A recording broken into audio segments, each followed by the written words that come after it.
The morning sun stretched across the Nebraska plains like honey poured slow and thick. Sarah Chen stood in the doorway of her grandmother's farmhouse, a cup of coffee cooling in her hands. The old house creaked and settled around her, the way old houses do when they've been standing for more than 100 years. She had driven 12 hours from Seattle to be here. 12 hours of highway and prairie and sky that seemed to go on forever. Her grandmother, Margaret Chen, had passed away 3 months ago at the age of 92. The funeral had been small.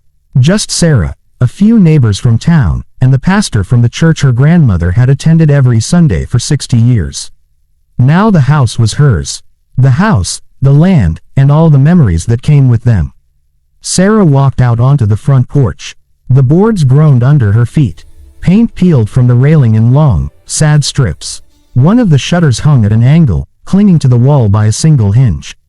The roof sagged in the middle like a tired old horse. She had spent the last 3 months trying to figure out what to do with the place. The land itself was valuable. 40 acres of good farmland, just outside the town of Hartwell. Developers had already started calling, leaving messages on her phone with numbers that made her dizzy. They wanted to build housing developments, shopping centers, maybe even a small industrial park. But first, the house had to go. Sarah had hired a demolition company out of Lincoln. They were supposed to arrive today at 10 o'clock. She checked her watch. 9:30. She had time. She walked back inside and moved through the rooms slowly. The kitchen still smelled like her grandmother's cooking, even though no one had cooked here in months. Cinnamon and vanilla and something else, something warm and indefinable that Sarah had never been able to name. The living room was full of furniture that had been old when Sarah was a child. A sofa with flowers on it. A rocking chair that her great-grandfather had made by hand. Photographs on every surface, faces from decades past looking out at her with expressions both stern and kind. Sarah had already packed away the things she wanted to keep. The photographs, her grandmother's jewelry box, a quilt that had been passed down through 4 generations. Everything else would be gone by the end of the day, hauled away to donation centers or the dump. She heard the rumble of engines in the distance. The demolition crew was arriving early. Sarah walked outside and watched as 2 trucks pulled up the long driveway. A pickup truck came first, followed by a flatbed trailer carrying a small bulldozer. The bulldozer was yellow and scarred with use, dirt caked in every crevice. A man climbed out of the pickup truck. He was in his 50s, with gray hair under a baseball cap and a weathered face that spoke of years working outdoors. He walked toward Sarah with his hand extended. "Ms. Chen, I'm Tom Morrison. We spoke on the phone." Sarah shook his hand. "Thank you for coming. I know it's a long drive." "Not so bad." Tom looked up at the house, squinting in the sunlight. "She's a beauty. Shame to see her go." "I know," Sarah said quietly. "But there's no other option. The foundation is cracked. The roof needs to be replaced. The electrical system is probably a fire hazard. I got estimates for repairs. It would cost more than the house is worth." Tom nodded slowly. "That's usually how it goes with these old places. They get to a point where it's just not practical anymore." He pulled a clipboard from under his arm. "I'll need you to sign off on the work order, and then we'll get started. Should be done by late afternoon." Sarah signed the papers. Her hand shook slightly as she wrote her name. Tom called to his crew. 2 younger men climbed off the flatbed trailer and began unlatching the bulldozer. The machine rumbled to life with a cough of black smoke. "You might want to stand back," Tom said. "Gets pretty dusty." Sarah nodded. She walked to her car and leaned against it, arms folded across her chest. Part of her wanted to leave, to drive away and come back when it was all over. But another part of her felt like she owed it to her grandmother to be here, to witness this final chapter. The bulldozer rolled off the trailer with a grinding of treads. The driver was a young woman, maybe 25, with her hair pulled back in a ponytail. She maneuvered the machine across the yard with practiced ease. Tom walked alongside her, pointing and gesturing. They were going to start with the back of the house, where a covered porch had been added sometime in the 1940s. Work their way forward until the whole structure came down. Sarah watched as the bulldozer positioned itself. The blade lowered with a hydraulic hiss. The engine revved, and then the blade bit into the side of the house. Wood splintered with a crack that echoed across the prairie. Dust rose in a cloud. The bulldozer pushed forward, and a section of wall collapsed inward. Sarah felt tears prick at her eyes. She blinked them back. The bulldozer reversed, then moved forward again. More wood gave way. The porch roof sagged and fell. This was the right decision, Sarah told herself. The only decision that made sense. She had her own life in Seattle. A good job at an engineering firm. An apartment she loved. Friends. A gym membership. A favorite coffee shop. She couldn't move back to Nebraska. She couldn't maintain a farmhouse hundreds of miles away. The bulldozer kept working. The young woman driving it was efficient and careful, bringing down the structure piece by piece rather than just ramming through it. Tom stood nearby, watching. Occasionally he would call out instructions, pointing to a spot he wanted her to focus on next. They had been working for about 20 minutes when something changed. The bulldozer was pushing into what had been the back wall of the kitchen. The blade cut through the old siding easily. But then there was a sound different from the others. Not the crack of wood or the crumble of plaster, but a deep, metallic clang. The bulldozer stopped. The driver looked back at Tom, confusion on her face. Tom walked closer, peering into the hole the bulldozer had made. "What is it?" Sarah called out. Tom didn't answer right away. He stepped carefully through the rubble, his boots crunching on broken wood. He leaned into the opening, then straightened up quickly. "Ms. Chen, you better come look at this." Sarah's heart began to beat faster. She crossed the yard, climbing over pieces of the demolished porch. When she reached Tom's side, he pointed into the darkness beyond the broken wall. At first, Sarah couldn't make sense of what she was seeing. Where there should have been the interior wall of the kitchen, there was metal. Dull gray metal, formed into a smooth surface. A door, a steel door, set into a concrete frame. "What on earth?" Sarah whispered. Tom scratched his head. "I've been doing this work for 20 years. Never seen anything like this before." The bulldozer driver had climbed down from her machine. She stood next to them, staring. "Is that a vault or something?" "Looks like it might be," Tom said. He pulled a flashlight from his belt and shone it into the opening. The light played across the surface of the door. There was a handle, heavy and industrial looking. And next to the handle, a keypad. The kind with numbered buttons, though the numbers had worn away with age. "Did your grandmother ever mention anything like this?" Tom asked. Sarah shook her head. "Never. I had no idea this was here." "It's behind the kitchen wall," the driver said. "Must have been built into the house when it was constructed. Or maybe added later and then hidden." Tom ran his hand along the edge of the door. "This is serious construction. This door probably weighs 1,000 pounds. The frame is set deep into concrete. This isn't something you just throw together over a weekend." Sarah's mind was racing. Her grandmother had lived in this house for 60 years. Her grandfather had lived here before that, and his parents before him. The house had been built in 1893 by Sarah's great-great-grandfather, a homesteader who had claimed this land when Nebraska was still young and rough. Why would any of them have built a hidden steel door? "What do you want us to do?" Tom asked. "We can work around it for now. Take down the rest of the house and leave this section standing. Or we can try to cut through the door, but that's going to take special equipment. Might be expensive." Sarah stared at the door. Morning sunlight slanted through the destroyed wall, illuminating dust motes that swirled in the air. The door itself was in shadow, dark and mysterious. "I want to open it," she said. Tom raised his eyebrows. "You sure? Might be nothing in there. Might be something dangerous. Could be chemicals, could be unstable. Houses this old, you never know. I need to know what's inside." Tom nodded slowly. "All right, let's see if we can get it open." They spent the next half hour clearing away debris to make a path to the door. The two men on Tom's crew brought tools from the truck. Crowbars, hammers, a portable cutting torch. But before they tried to force the door, Tom suggested they try the handle first. Sarah stepped forward. The handle was cold under her palm. She pulled down on it, expecting resistance. Expecting it to be locked, rusted shut after decades of disuse. The handle moved smoothly. There was a click, deep and solid, as the locking mechanism disengaged. Sarah pulled, and the heavy door swung open on silent hinges. Cool air wafted out from the darkness beyond. Air that tasted old and still. Tom shone his flashlight inside. The beam revealed concrete steps leading down into blackness. "It's a cellar," he said. "Underground room." Sarah took the flashlight from him. "I'm going down, Ms. Chen. I really don't think.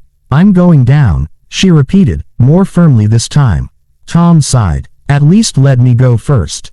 Make sure it's safe." Together, they descended the steps. Sarah counted 12 of them before they reached the bottom. Tom's flashlight swept across the space, and Sarah's breath caught in her throat. The room was perhaps 20 feet square. The walls were concrete, the ceiling supported by thick wooden beams. But it was what filled the room that made Sarah's heart race. Shelves lined every wall, floor to ceiling, and on those shelves were boxes, crates, trunks, and filing cabinets. Everything was neatly organized and labeled. Sarah could see her grandmother's handwriting on some of the labels, but other labels were older, written in scripts that faded with age. In one corner stood a desk with a lamp. Tom found a light switch near the bottom of the steps and flipped it. To their surprise, lights came on overhead. Bulbs in metal cages, casting harsh white light across everything. "The power still works down here," Tom said, amazement in his voice. Sarah walked slowly into the room. She ran her fingers along the labels on the nearest shelf. "Letters," she read aloud. "Photographs, legal documents, farm records, family Bible." "It's an archive," Tom said. "Your family's entire history, by the looks of it." Sarah opened one of the boxes. Inside were photographs, hundreds of them, carefully preserved in plastic sleeves. She lifted out the first one. A man and woman stood in front of this very farmhouse, but the house looked new in the photograph. Fresh paint gleamed white. The man wore a dark suit and serious expression. The woman's dress had buttons all the way up to her throat. "My great-great-grandparents," Sarah whispered. "This must have been taken right after they built the house." She set down that photograph and picked up another. Children playing in the yard. A harvest crew working in the fields. A family gathering around a Christmas tree. Box after box contained pieces of the past. Birth certificates and marriage licenses. Letters sent home from sons fighting in 2 world wars. Report cards and diplomas. Newspaper clippings announcing births, deaths, weddings, achievements. In one filing cabinet, Sarah found ledgers going back to the 1890s. Page after page of careful handwriting documenting every penny spent and earned on the farm. The price of seed. The cost of a new plow. Money sent to relatives in California during the Depression. "Your grandmother must have been quite the historian," Tom said. He had found a trunk full of clothing. Old dresses, preserved in tissue paper. A military uniform. A wedding dress made of delicate lace. Sarah sank into the chair at the desk. On the desk's surface lay a leather-bound journal. She opened it carefully. The pages were yellowed but intact. The handwriting inside was her grandmother's, younger and stronger than it had been in her final years. The first entry was dated June 15, 1963. "Today I discovered the room," her grandmother had written. "James's father showed it to me. He said it was built by his grandfather in the early days, when the house was new. A place to store things safe from fire and tornado and the passage of time. He said every generation has added to it, saving the things that matter. The things that tell our story. Now it's my responsibility to keep that tradition alive, to preserve our history for those who come after." Sarah felt tears sliding down her cheeks. She didn't wipe them away. Entry after entry documented her grandmother's work. Margaret Chen had spent decades collecting, organizing, and preserving the family's history. She had interviewed relatives and recorded their stories. She had searched through attics and barns, salvaging photographs and documents before they could be lost. She had written down recipes, folk remedies, songs, jokes, memories. The last entry in the journal was dated just 3 weeks before her grandmother's death. "I worry that Sarah won't understand," Margaret had written. "She has her own life now, far from here. I don't blame her. The world is bigger than this farm, bigger than this town. But I hope someday she'll find this room. I hope she'll understand that these aren't just dusty old papers and faded photographs. They're proof that we were here. That we lived and loved and worked and dreamed. That we mattered. Every life in these pages mattered. And maybe, if she knows their stories, Sarah will understand that her life matters too." That she's part of something larger than herself. A chain stretching back into the past and forward into the future. Unbroken. Sarah closed the journal and held it against her chest. She sat there for a long time, crying quietly while Tom respectfully looked away. Finally, she stood up. She climbed the stairs back into the sunlight. The demolition crew waited in the yard, unsure what to do. "Tom," Sarah said, her voice hoarse. "How much would it cost to repair the house instead of tearing it down?" Tom looked surprised. "Ms. Chen, like I said, it wouldn't be cheap. Foundation work, new roof, updating the electrical and plumbing. You're looking at maybe $200,000, probably more. And how long would it take? With the right crew, 6 months to a year." Sarah looked up at the farmhouse. The morning sun illuminated all its flaws. The peeling paint, the sagging roof, the broken shutters. But she saw it differently now.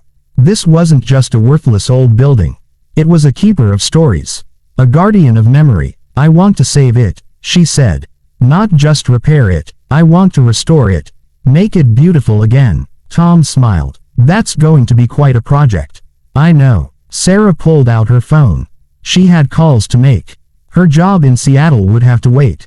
Her apartment, her routine, her carefully planned life, all of it would have to wait. "Can you recommend a good restoration contractor?" she asked. "I can," Tom said. "Got a cousin who specializes in historic homes. Does beautiful work. Have him call me." Tom extended his hand again. "For what it's worth, Ms. Chen, I think you're making the right choice. House like this, it deserves a second chance."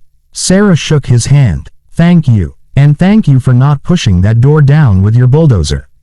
Tom laughed. "That door wouldn't have budged. Whoever built it meant for it to last." The demolition crew packed up their equipment and drove away.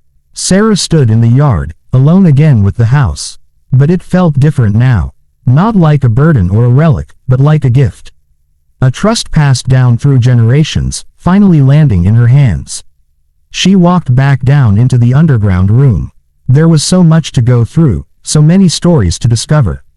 It would take months, maybe years, to properly catalog everything. To read all the letters, to identify every face in every photograph, to understand the full scope of what her grandmother had preserved. But Sarah had time now. She would make the time. She picked up another photograph. A young girl, maybe 8 years old, standing in front of the farmhouse. The girl wore a white dress and held a kitten. She was smiling, a gap-toothed smile full of joy. Sarah turned the photograph over. On the back, in her grandmother's handwriting, it said, "Margaret, age 8, summer 1940. Sarah smiled through her tears. "I understand now, Grandma," she whispered to the empty room. "I understand." Outside, the Nebraska wind whispered through the prairie grass. The old farmhouse stood against the endless sky, weathered but undefeated. And below it, in the darkness of the hidden room, generations of stories waited patiently to be told once more. Sarah climbed the stairs one last time that day and closed the steel door carefully behind her. Tomorrow she would begin the real work.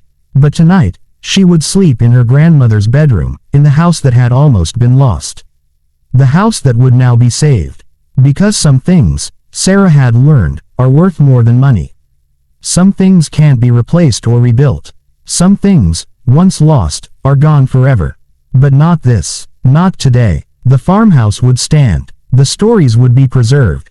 And Sarah Chen, who had driven 12 hours to demolish her past, had instead found her future waiting for her behind a steel door. The sun set slowly over the prairie, painting the sky in shades of gold and crimson.